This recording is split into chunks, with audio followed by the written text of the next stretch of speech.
요한복음 11장에 담겨 있는 이 나사로의 죽음, 그의 가족, 그리고 주변의 이야기를 통해서 우리가 알기는 잘 아는데 진정한 의미를 잘 모르고 있었던 기독교 교리와 신앙생활에 대한 진리를 이날 5일을 통해서 더 깊이 배울 수 있기를 소원합니다.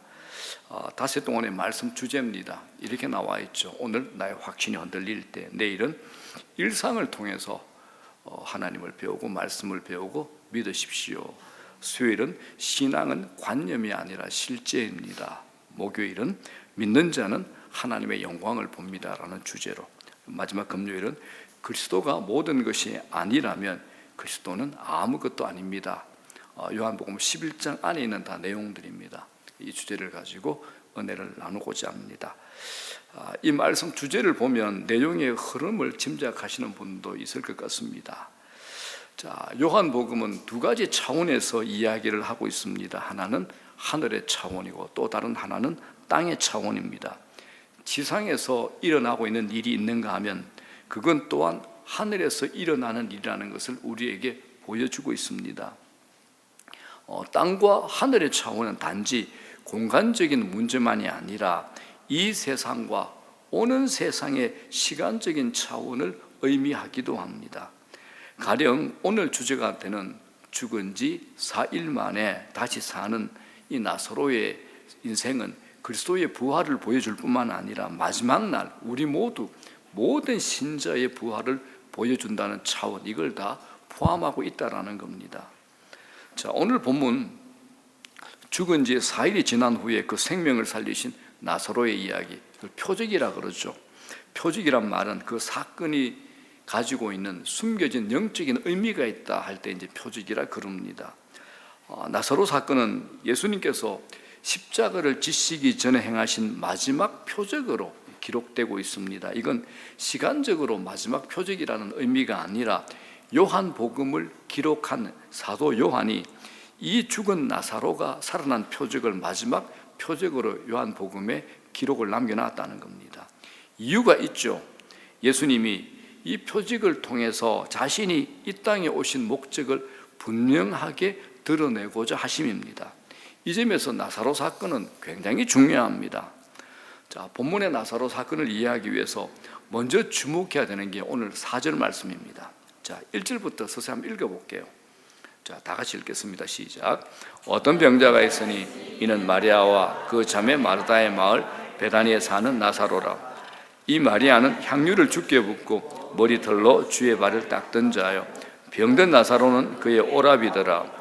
이에 그 누이들이 예수께 사람을 보내 이르되 주여 보시옵소서, 사랑하시는 자가 병들었나이다 하니 예수께서 들으시고 이르시되 이 병은 죽을 병이 아니야 하나님의 영광을 위하며 하나님의 아들이 이로 말미암아 영광을 받게 하려 함이라 하시더라. 자, 4절 말씀이 중요합니다. 이 병은 죽을 병이 아니야 하나님의 영광을 위하며 하나님의 아들 예수 그리스도께서 이로 말미암아 영광을 얻으려고 함이라 하신 말씀의 의미입니다.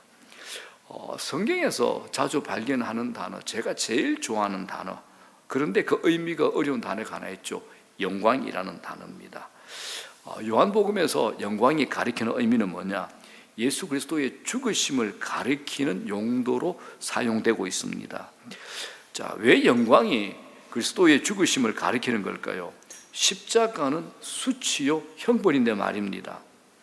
하나님께서 십자가에 그리스도의 죽으심을 통해서 하나님의 하나님 되심, 하나님의 구원의 역사, 하나님의 공의와 사랑을 가장 놀랍고 완전하게 드러내셨기 때문에 그리스도의 십자가만큼 하나님을 계시하는 사건이 없기 때문에 하나님의 최고의 영광의 표식이 뭐냐 할 때 그리스도의 십자가라고 신학자들이 얘기를 하는 겁니다.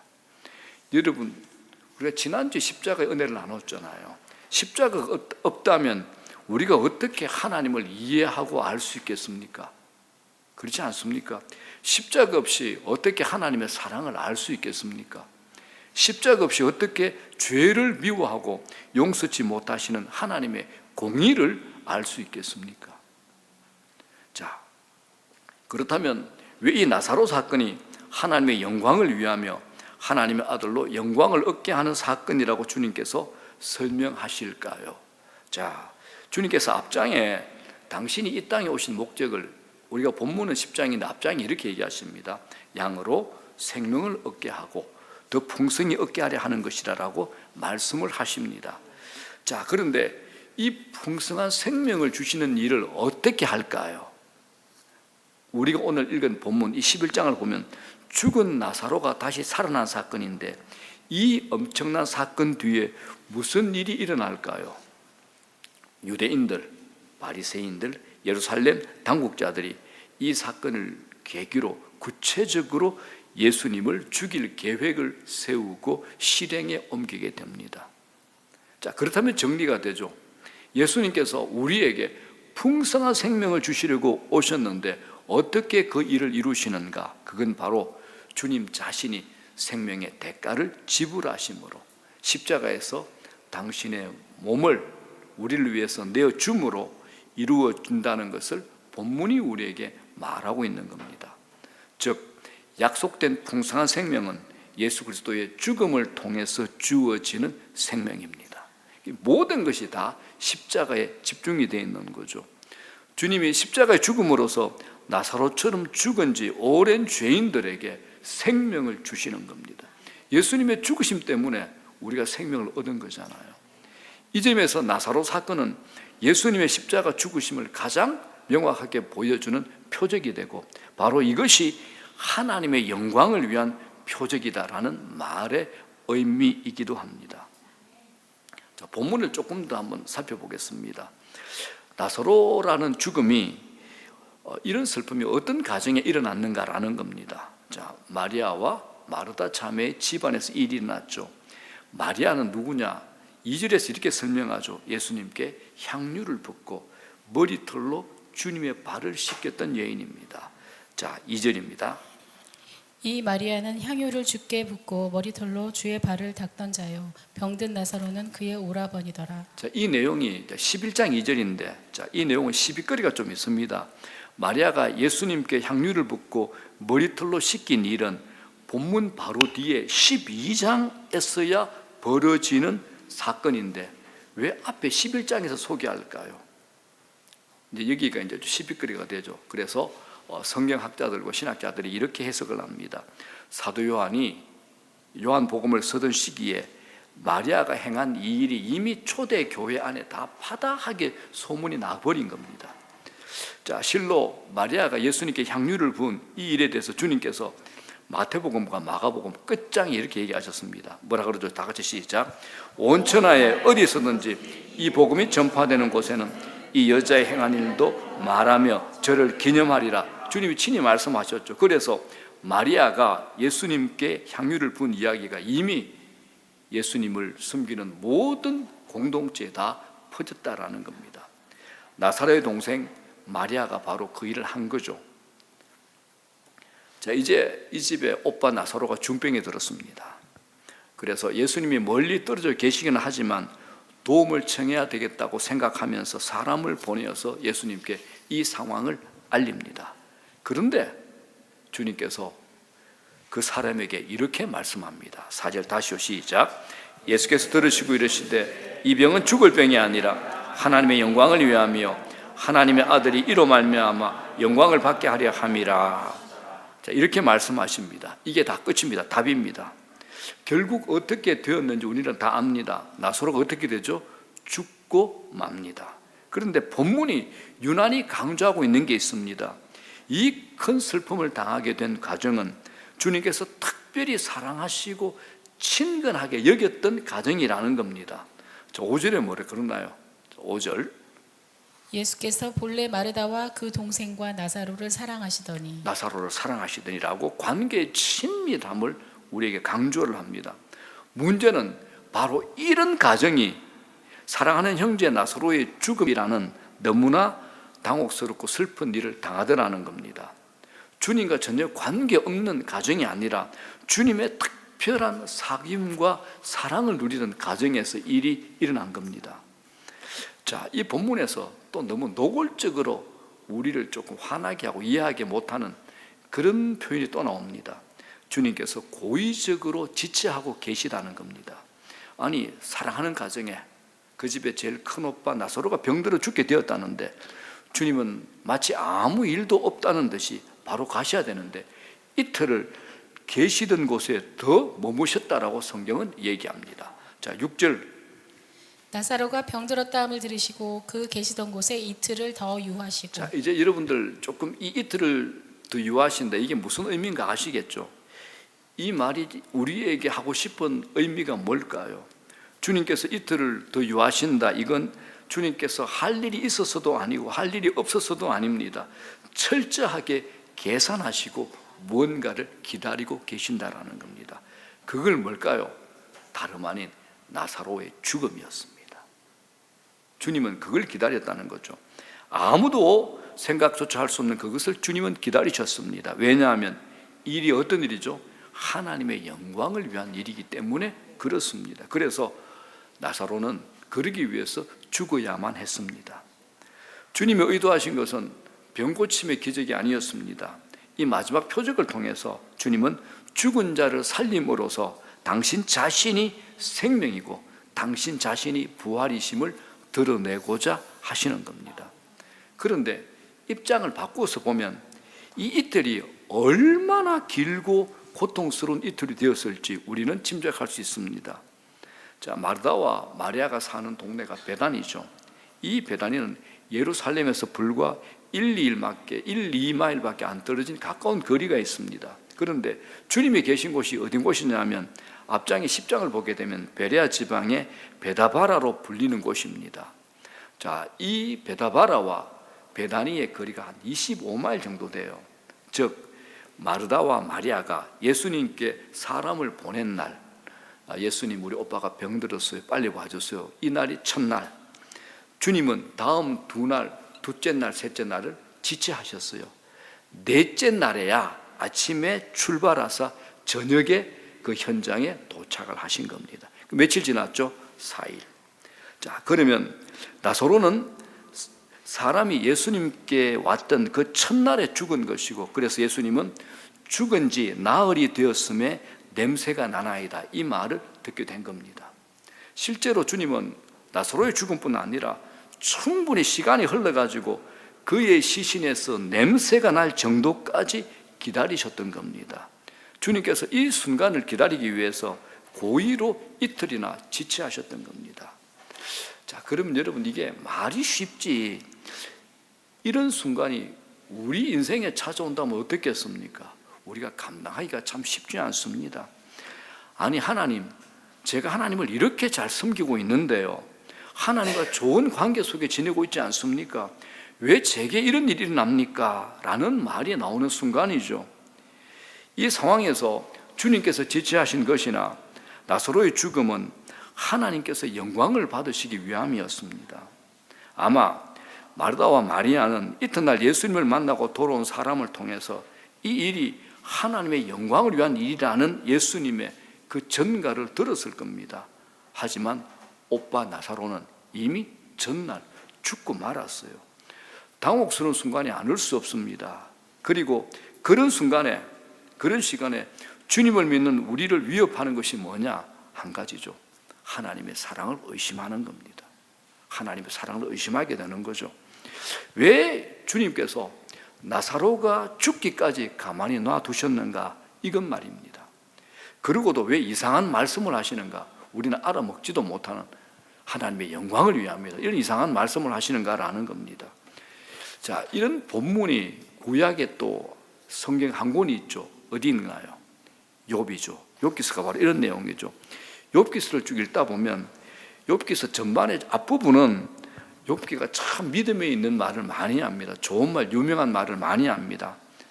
자, 욥기서가 어떤 내용입니까? 사탄이 하나님과 거래를 하듯이 욥을 테스트하죠. 하나님은 아시면서 허락을 합니다. 사탄이 재산과 자녀까지 다 빼앗아 버리죠. 그럼에도 욥이 초반에 어떻게 고백합니까? 욥기서 1장 21절 22절 다 같이 읽읍시다. 시작.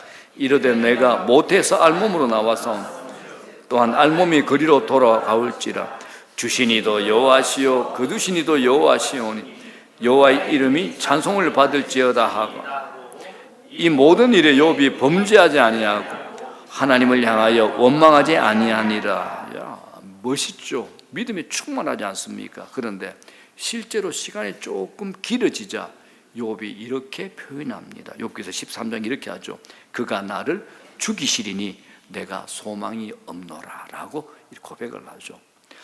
욥은 자신이 고통을 받고 있는데 거기에 아무 대답도 하지 않으시는 하나님을 인하여 힘들어하는 이유가 있었던 겁니다. 그게 무엇입니까? 그 숨겨진 이유가 욥이 겪고 있는 고난이 바로 하나님의 영광을 드러내기 위한 고난이었다라는 겁니다. 이건 욥과는 상관이 없죠. 하늘에서 하나님께서 마귀에게 욥의 신앙을 막 자랑하니까 이 마귀가 하나님께 딜을 하잖아요. 그래서 빚어진 고난입니다. 결국은 뭡니까? 하나님의 영광을 드러내는 차원의 고난이었던 겁니다. 오늘 나사로의 죽음도 이 사건도 바로 그런 차원에서 이해되어야 되는 겁니다. 죽은 나사로를 살림으로써 주님은 이 사건을 통해서 생명을 주시는 하나님이심이 드러나게 될 겁니다. 이로써 하나님의 영광도 드러날 겁니다. 이런 단순하게 병 고치는 사건 아닙니다. 죽은 자를 살리는, 죽은 자에게 생명을 주시는 사건인 겁니다. 그렇기 때문에 주님은 이틀을 더 지체하셔야 했고 나사로가 죽을 때까지, 아니 죽어서 며칠이 지날 때까지 기다리셨던 겁니다. 이 나사로 사건은 주님께서 생명을 주시는 분이지만 그 일은 당신의 죽음을 통해서만 주어질 수 있다는 것을 보여주는 사건입니다. 이런 점에서 주님이 이 땅에 인간의 몸을 입고 오신 이유와 목적을 분명하게 보여주는 사건이 바로 나사로 사건이 됩니다. 자, 이 사건을 통해서 우리가 얻어야 될 교훈이 있습니다. 첫 번째, 우리가 하나님의 사랑에 대한 확신이 흔들릴 때가 있다라는 겁니다. 나사로의 죽음은 그의 자매들, 그의 동생들인 마르다와 마리아에게는 말할 수 없는 비극이고 슬픔이었을 겁니다. 그들이 특별히 예수님으로부터 사랑을 받았던 사람, 이런 점에서 굉장히 당황스러웠을 겁니다. 예수님이 함께 하시면 이런 일은 일어나지 않아야 한다라고 우리는 생각하기 쉽습니다. 그런데 그런 일이 일어나 버린 겁니다. 이 말은 여러분, 우리에게도 이와 비슷한 일들이 일어날 수 있다라는 겁니다. 우리에게도요. 우리가 아무리 잘 믿어도 말입니다. 이럴 때 우리가 경험할 수 있는 최악의 상태는 하나님께서 과연 나를 사랑하시는가라는 질문이 내 입에서 나오게 되는 겁니다. 우리가 겪고 있는 일 때문에 우리는 하나님이 나를 사랑하신다면 이런 일이 일어나도록 허용할 수 있겠는가라는 질문을 하게 됩니다. 제가 이제 상담을 하다 보면 이 고난이 오래 가는 분들이 있습니다. 이분들이 하는 수없는 얘기들이 이런 고백이죠. 목사님, 하나님이 정말 나를 사랑하신다면 이런 일이 이렇게 오랫동안 지속할 수 있는 겁니까? 라는 그 질문을 제가 자주 받습니다. 그런데 오늘 성경은 분명하게 그럴 수 있다라는 것이 답입니다. 특별히 우리가 당하는 고난의 차원이 하나님의 영광을 드러내고자 하는 차원이라면 그 고난은 약간 더 어렵고 더 심할 수도 있습니다. 왜냐하면 욥과 마찬가지로 고난의 원인을 자기 안에서 발견할 길이 없기 때문입니다. 그러니까 우리가 자꾸 누구 고난 그러면 너 회개해라, 이 말 좀 안 하면 좋겠습니다. 영문도 모르는, 이유도 없는 고난을 우리 인생에서 당할 때가 있다라는 겁니다. 만일 내가 죄를 지었기 때문에 이런 고난을 당한다, 이런 식의 인과율로 해석한다면 문제는 쉽습니다. 내가 죄 지었기 때문에 하나님께서 나를 다루시기 위해서 그러시는가 보다 해석이 됩니다. 그런데 그렇지 않다라는 겁니다. 오늘 나사로의 갑작스러운 죽음은 그가 혹은 그 자매들이 뭔가 죄를 지은 것에 대한 직접적인 대가나 벌로 주어진 것이 아닙니다. 이 사건은 철저하게 하나님의 영광을 위한 것이었습니다. 자, 우리가 이 본문은 앞으로 말씀 부흥의 5일간에 걸쳐서 상고함으로 그것이 어떻게 구체적으로 하나님의 영광을 드러내는가 살펴보게 될 겁니다. 자, 본문 죽은 나사로를 살려주신 이 표적은 한 번 일어난 사건입니다. 더불어 그리스도께서 십자가의 죽으심으로 생명을 주실 것을 계시하신 계시 사건입니다. 그러나 본문은 하나님의 사랑을 받는 사람들의 삶에서 일어나는 많은 당혹스러운 일들이지만 이것이 하나님의 영광을 드러낼 수 있다라고 우리에게 말씀하고 있는 겁니다. 이 속에서 하나님의 사랑을 의심하게 되는 이들에게 본문은 거듭 힘주어서 말합니다. 마르다와 마리아가 예수님께 사람을 보내어서 전하게 한 말을 한번 보십시오. 3절 뭐라 그럽니까? 이에 그 누이들이 예수께 사람을 보내어 이르되 주여 보시옵소서. 어떤 자요? 사랑하시는 자가 병들었나이다. 그냥 아닙니다. 사랑하시는 자가 병들었나이다.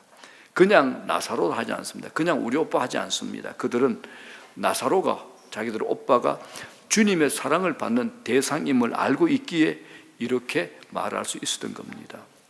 자, 이것이 착각이 아님을 강조하기 위해서 5절에 다시 한번 얘기합니다. 5절요. 예수께서 본래 마르다와 그 동생과 나사로를 사랑하시더니 이렇게 말한 겁니다. 그렇기 때문에 여러분, 우리들의 삶에서 어떤 최악의 일을 만난다고 해서 또는 도무지 이해할 수 없는 나쁜 일을 만난다고 해서 하나님의 사랑을 의심하는 자리까지 가지 마십시오. 오늘 말씀은 모든 하나님의 자녀들에게 말합니다. 예수께서 본래 그들을 사랑하시더니, 요한복음의 표현에 의하면 주님께서 당신의 사람을 사랑하시더니 끝까지 사랑하시느라, 이렇게 말입니다. 고난을 받는다는 것이, 때로 죽음의 자리까지 내려가게 되는 것이 곧 하나님께서 당신의 자녀들을 사랑하시지 않는다는 것이 결코 아니라는 사실, 도리어 이 일을 통해서 하나님의 영광을 드러내는 차원이 있다는 사실을 기억하시면 좋겠습니다. 그래야지 우리 주위에 예매의 고난받는 사람들을 보고 우리가 격려하고, 조금만 더 기다리자, 하나님께서 하시는 일이 있다라고 진정한 위로가 될 수 있는 말을 할 수 있게 되는 겁니다. 자, 두 번째입니다.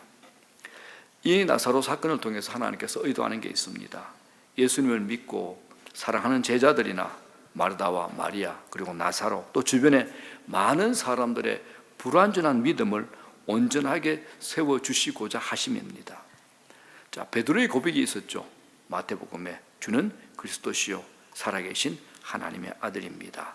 이 고백도 그렇고 오늘 마르다의 고백도 그렇고 다 좋은 고백입니다. 그러나 우리가 어떤 신앙 고백을 한다고 할 때 그 고백의 의미와 내용을 다 완전하게 알고 고백하는 것은 아닙니다. 우리가 하나님에 대해 고백하는 내용을 하나님께서는 우리에게 살도록 허락하신 인생의 사건들과 시간을 통해서 경험하게 하심으로써 그 고백이 진짜 고백이 되게 하시는 겁니다. 자, 우리가 십자가의 은혜와 하나님의 복음을 듣고 이것이구나라고 깨달을 수 있습니다. 그러나 그 깨달은 순간이 깨달은 것이라기보다는 이제 그 깨달은 걸 가지고 우리 각자가 우리 삶의 자리에서 그것을 살아내야 되는 것이 시작이 되어야 되는 겁니다. 하나님의 복음을 깨달았다, 그 말씀을 듣는다 하는 것이 다가 아니라는 겁니다. 우리의 삶 속에서 용서하고 용서를 받는 것, 어떻게 형제를 사랑하며 또 사랑을 받을 수 있는가 하는 것, 형제의 무거운 짐을 함께 져주기도 하고 그 짐을 형제와 나누어지는 삶을 통해서 우리는 그 복음이 어느새 내 삶과 깊은 자리에 살아있다는 것을 경험하게 되는데, 이것이 바로 하나님께서 우리를 데리고 가시고자 하는 성화의 그림이 됩니다. 우리가 알고 있는 복음은 책상에 앉아서 습득되지 않습니다. 우리가 듣고 배우는 복음의 내용이 우리 삶에서 체험되지 않는다면 그건 아무 힘도 없는 복음이 되는 겁니다. 그건 그저 머릿속의 신앙일 뿐입니다. 우리 인생 하나도 바꾸지 못하는 능력 없는 복음이 되는 겁니다. 깨달은 복음이 삶 속에서 다시 깨달아지고 경험될 때 우리 마음은 주께서 주시는 은혜와 확신으로 채워지는 것을 경험하게 되는 겁니다. 예수님이 이 차원의 성장을 위해서 나사로의 죽음을 허락하신 겁니다. 우리를 가장 비참하게 하는 순간이 언제입니까? 하나님께서 나를 사랑하신다는 확신이 없을 때입니다. 하나님께서 나를 버리신 게 아닌가 하는 의심이 들 때일 겁니다. 언제나 친밀하게 나를 당신의 사랑으로 충만하게 하셨던 주님께서 지금은 왜 불러도 대답 안 하시고 침묵을 하시는가? 이럴 때입니다. 그때 우리가 기억해야 될 말씀이 있습니다. 로마서 5장 5절 이런 말씀이 있죠. 소망이 우리를 부끄럽게 하지 아니하면 우리에게 주신 성령으로 말미암아 하나님의 사랑이 우리 마음에 부은 바 됨이니. 우리에게 주신 성령으로 말미암아입니다. 그것으로 말미암아, 성령으로 말미암아 하나님의 사랑이 우리 마음에 부은 바 되는 겁니다. 하나님께서 당신의 자녀들에게 성령을 주심으로 행하시는 중요한 일은 하나님의 사랑이 그 마음에 부어졌다는 겁니다. 부어주시는 사랑이죠.